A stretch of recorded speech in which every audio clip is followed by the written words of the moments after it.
Colonialism in Africa is often linked to Britain and France, but it was Portugal that was the pioneer.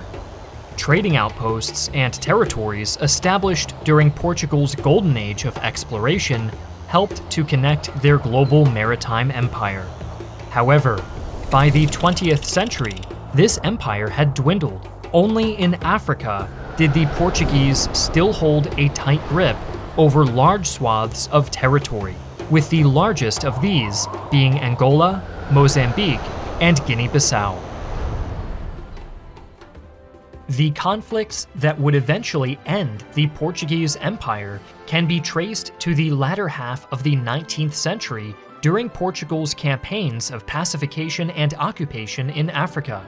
These colonial ambitions would lead to tensions with Great Britain, which had its own plans for the African continent and have a profound impact on Portugal and its empire in the coming century. Thanks to the sponsor of today's video, Victoria 3, one of Paradox Interactive's most popular real-time grand strategy games, you can reimagine these historical events and take part in one of my most favorite and intriguing periods in history, the Victorian Age. I'm especially excited about the recent release of Victoria 3's latest expansion, Sphere of Influence, which lets you create your own power blocks and dominate other nations through diplomatic arrangements to pursue common economic or ideological goals. Invest in the development of countries outside of your direct influence, nationalize foreign assets within your country, prevent your nation's wealth from going overseas, or go to war and achieve your goals through other means. Relive the great game in Central Asia, take part in your own scramble for Africa as one of the great European powers, or rewrite history and lead a country like Portugal to global and economic dominance in the 19th and early 20th centuries. Support our channel by clicking our link in the description below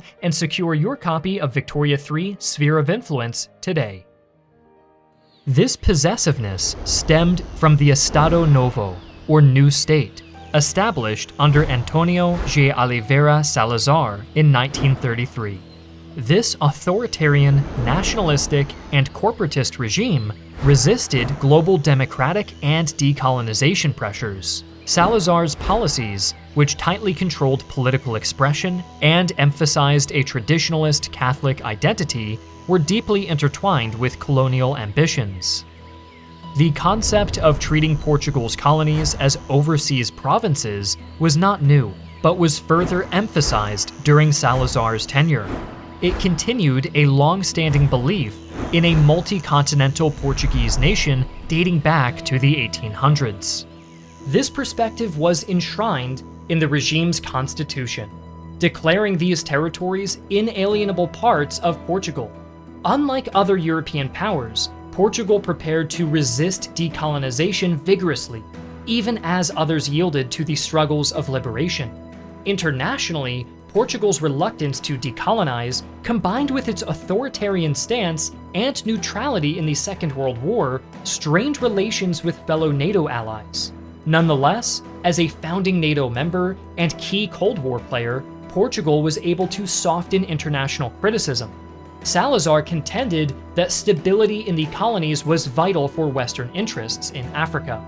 Although met with skepticism, these claims weren't entirely dismissed, allowing Portugal free rein over its territories.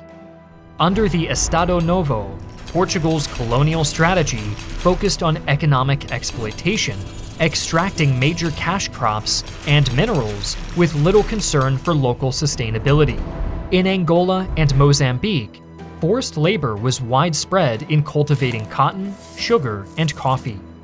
To facilitate this, the regime only built railways and roads to the extent that they integrated the colonies into Portugal's economy, maximizing resource exportation while offering little to no benefits for the local populations. Salazar's government promoted Lusotropicalism, which claimed that the Portuguese were uniquely equipped to manage the tropics and its peoples due to their mixed heritage and cultural interactions. This ideology justified imposing Portuguese culture, language, and religion on the colonies, often overshadowing local traditions. Schools, media, and public institutions were used to instill a Portuguese identity among the colonized. Yet this integration offered no real rights or social mobility for the colonized across Portugal's African and Asian territories. To ensure these measures remained in place, Portugal maintained a strong military presence in its African colonies to enforce its policies and suppress dissent. Political repression was rampant, with surveillance, censorship, and imprisonment used to stifle any opposition. The secret police, known as the PIDE, were active in monitoring and detaining activists and suspected nationalists. While countries like France, Belgium, and the United Kingdom struggled to suppress violent uprisings amid their own waves of decolonization, Portugal stubbornly clung on, convinced of the righteousness of its mission to civilize and integrate the African territories. Harsh repression by Portuguese authorities had initially prevented the rise of significant anti-colonial movements, but by the 1960s, liberation groups began to gain enough momentum to challenge Portuguese rule openly. The stage was set for the eruption of conflict across the new state. War was coming.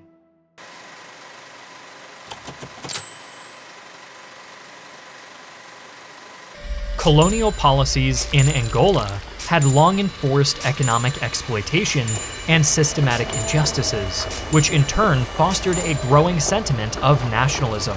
The Angolan demand for independence was shared among various social and ethnic groups across the country, who were especially active in nationalist movements.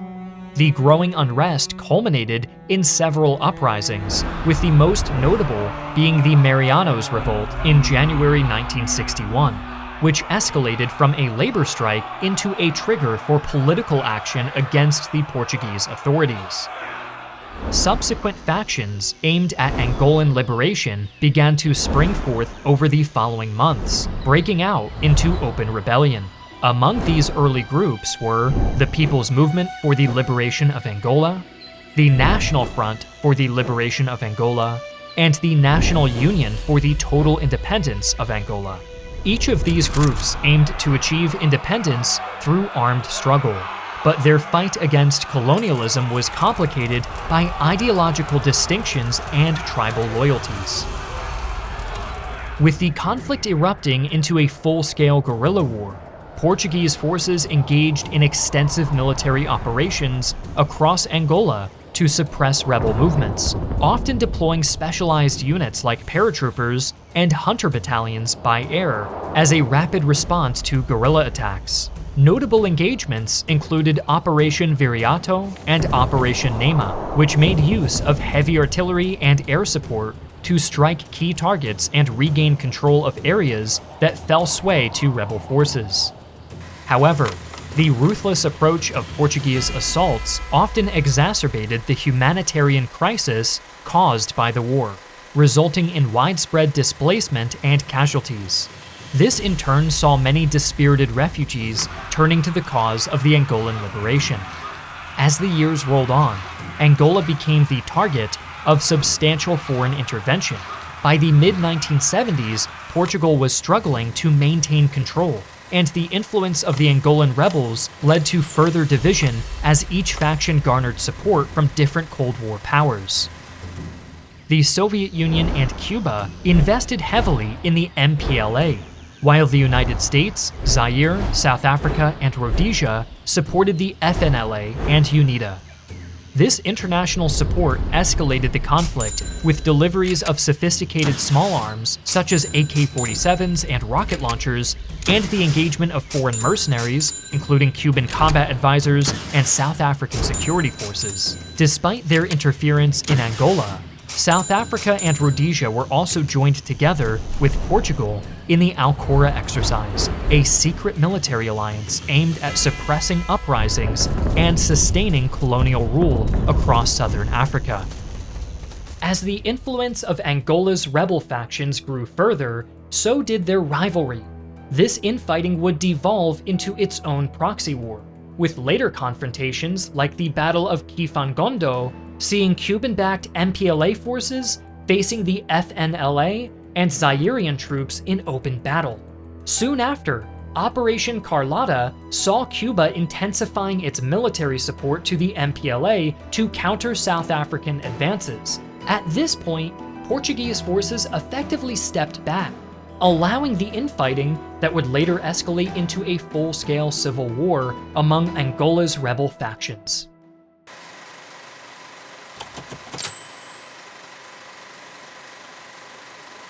Like in Angola, Portuguese rule in Mozambique was marked by exploitation, a denial of political rights, and a curtailing of civil liberties that ignited widespread nationalist fervor among Mozambicans. Many of these anti-colonial groups banded together to better direct their grievances against the Portuguese authorities.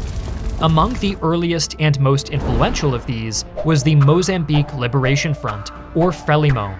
Established in 1962 under Eduardo Mangiolini, Frelimo unified several factions in pursuit of independence from Portugal.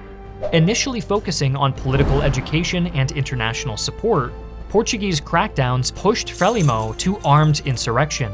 Starting in 1964, they launched guerrilla attacks from Tanzania, targeting key infrastructure like bridges and administrative outposts, with hit-and-run tactics to disrupt Portuguese control.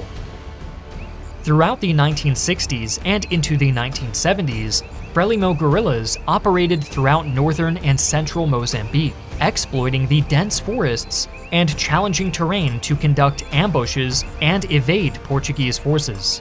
Portugal, recognizing the need to adapt to asymmetrical warfare, began to deploy specialized units alongside regular military forces during operations. One such group was the Flechas, an elite paramilitary unit under the PIDE, which was composed of local fighters and Portuguese commandos specifically trained to track and combat guerrillas, using their own tactics against them. Frelimo itself received substantial backing from communist bloc countries, including military training, weapons, and financial support, primarily from the Soviet Union and China. This external support was crucial for Frelimo's sustained military campaign against Portuguese forces. Additionally, neighboring countries like Tanzania and Zambia played pivotal roles by providing safe havens and logistical support for Frelimo fighters. This regional involvement drew Mozambique further into Africa's Cold War. Mirroring similar patterns seen in Angola, Portugal's collaboration with Rhodesia in South Africa through the Alcora exercise was crucial to countering Frelimo's growing influence. Additionally, Portugal's use of strategic hamlet programs, modeled after tactics used in other conflicts like Vietnam and later Rhodesia, involved relocating rural populations into controlled villages. This was intended to isolate guerrillas from local support, but often resulted in heightened civilian distress and attracted widespread international condemnation. One of the most harrowing examples of Portuguese military aggressiveness was in the Wiriamu massacre that occurred in December 1972. Portuguese troops, in an attempt to eliminate suspected Frelimo sympathizers, killed over 400 men, women, and children in the village of Wiriamu. This brutal act was later exposed by missionaries and journalists, leading to international outrage. Portuguese operations in Mozambique continued with increasing intensity, but gave only diminishing returns. Despite launching numerous large-scale offensives designed to crush Frelimo's expanding influence, such as the infamous Operation Gordian Knot in 1973, Portuguese forces found themselves continually thwarted by Frelimo's guerrilla tactics and growing local support. These relentless but ineffective military responses only further alienated the local population and intensified international pressure on the colonial regime.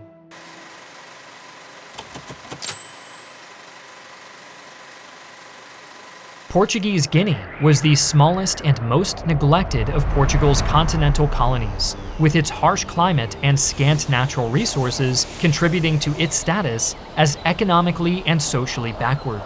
The Portuguese presence was minimal, marked by a crude, centralized administration that invested little in the colony's development. dominated by a corporate conglomerate known as the CUF, Guinea's colonial economy focused on cash crop exports, disrupting local economies and exacerbating hardships with heavy taxation. Despite its minimal economic return, Portugal deemed Guinea critical for maintaining control over richer colonies like Angola and Mozambique. This spurred increasing opposition among Guineans, leading to the creation of the African Party for the Independence of Guinea and Cape Verde, or PAIGC, in 1956. Led by Amilcar Cabral, the PAIGC swiftly transitioned from peaceful protest to an active independence struggle. Cabral was a charismatic and visionary leader, whose ideological approach to liberation was deeply influenced by Marxist principles.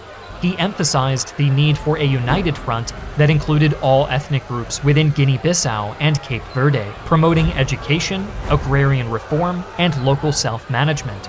Cabral's strategy extended beyond military engagement to include political education and social reforms, setting a distinctive blueprint for the growing liberation movement as it transitioned into an armed struggle beginning in 1963. From the onset of the conflict, Portugal responded with significant military force, deploying thousands of troops, including specialized units like marine infantry and commandos, to counter the growing PAIGC threat. Alongside this, the Portuguese military conducted various counterinsurgency measures to counter the PAIGC's guerrilla tactics.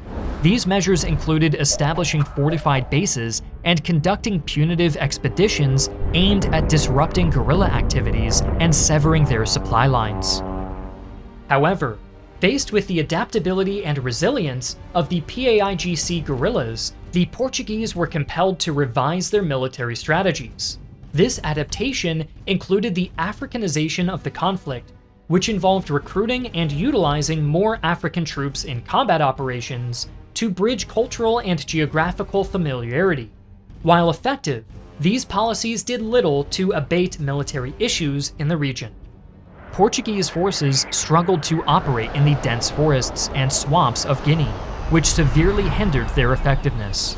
The PAIGC, on the other hand, were familiar with the terrain and utilized these conditions to their advantage, exploiting it for hit-and-run tactics while avoiding prolonged engagements.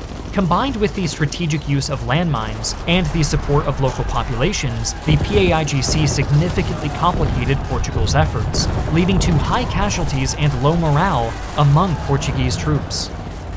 Towards the war's end, Portugal resorted to more aggressive tactics, like Operation Green Sea in November 1970. This ambitious amphibious assault on the capital of Conakry aimed to overthrow the Guinean government, capture PAIGC leaders, and destroy naval assets. Despite some tactical successes, the operation failed to decisively weaken the PAIGC and attracted significant international criticism, further isolating Portugal diplomatically.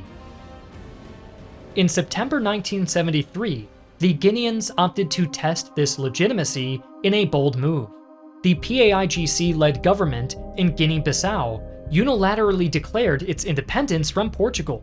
This declaration by the PAIGC was not initially recognized by Portugal, but demonstrated the resolve and effectiveness of the liberation movement, significantly boosting morale and setting a precedent for other colonies.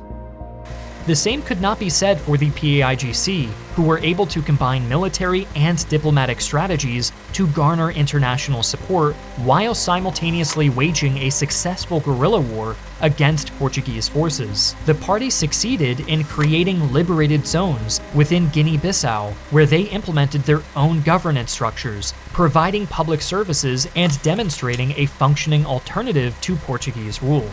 These areas became crucial in gaining local and international legitimacy for their cause.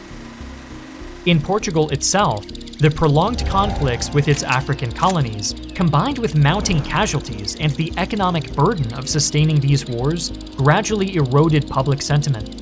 The human costs were becoming increasingly palpable, and Portuguese society, long shielded from the realities of war by censorship, began to question the viability and morality of continuing their colonial engagements. This shift in public opinion was crucial, as it undermined the government's position on maintaining the empire.